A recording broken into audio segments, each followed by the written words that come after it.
Another alleged assassin linked to the killing of Haitian president held in Jamaica.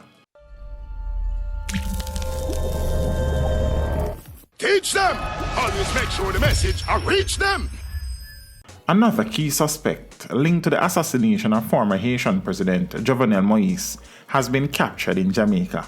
It is however unclear where John Joel Joseph, a former opposition senator, was apprehended by Jamaican law enforcement personnel.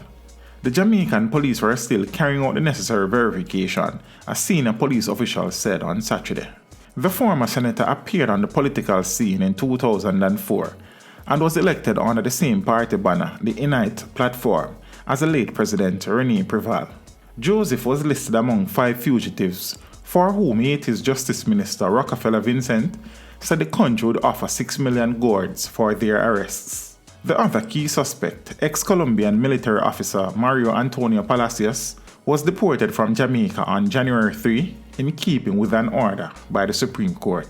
However, he was reportedly intercepted in Panama by U.S. law enforcement agents and taken to Florida, where he was charged with various crimes related to Moise's assassination.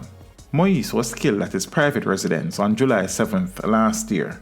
He was reportedly shot 12 times and had bullet wounds to his forehead and the torso. His wife was also shot in the incident but has survived. Teach them! Hey, yo, hello! Send the message and make it reach them. It's teach them. Right here, Warlord representing. Thank you for watching. Like the video before you go. Please subscribe if you haven't done so. And remember to share the video with your friends and family. And browse the channel for more quality content.